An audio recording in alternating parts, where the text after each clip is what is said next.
Hello dear children, আমাদের প্রয়াস পরিবারে আবার সবাইকে আবার নতুন করে সুস্বাগতম জানাই। আজকে আমাদের সুপ্রিয়া এই ভগ্নাংশের একটা সমস্যাকে 1 মিনিটে সেটা সমাধান করে দেখাবে। সেই চ্যালেঞ্জটা নিয়েছে আজকে সুপ্রিয়া। কি সুপ্রিয়া, তুমি রেডি তো? হ্যাঁ বন্ধুরা, আমি 1 মিনিটে করার চেষ্টা করছি। বাহ, এটাই হয়ে থাকে। আমি প্রায়ই বলি যে প্রয়াস এ প্রত্যয় বাড়ে, তাই না? প্রয়াস কথাটা আমরা দুভাবে আমরা ব্যবহার করি। এক প্রয়াস একাডেমি, যেটা কিনা আমাদের কোচিং সেন্টারের নাম।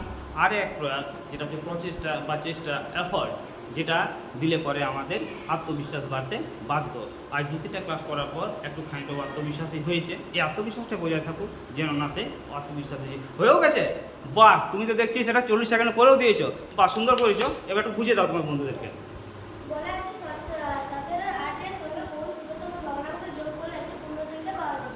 তো আমি প্রথমে 17 8 হলো হচ্ছে অপ্রকৃত ভগ্নাংশ। আমি ওটাকে মিশ্র ভগ্নাংশে করলাম। মিশ্র ভগ্নাংশ হলো 2 গুণ 1 এর 8। নির্ণয়ের ক্ষুদ্রতম সংখ্যা পূর্ণ সংখ্যা ক্ষুদ্রতম হচ্ছে 1। তাহলে 1 দিয়ে 1 মাইনাস 1 এর 8 কে 1 দিয়ে 1 এর 8 কে মাইনাস করব। মাইনাস করার পর 7 এর 8 করব। তাহলে হচ্ছে ক্ষুদ্রতম ভগ্নাংশ হচ্ছে 17। বাহ, সবাই বুঝতে পেরেছো? ক্লাস ক্লাস ক্লাস, তুমি তোমার চ্যালেঞ্জ অ্যাকসেপ্ট করেছো এবং সেটা করেও দেখেছো। বাহ, দারুণ করেছো এটা। এসো, সাব্বাস, থ্যাংক ইউ।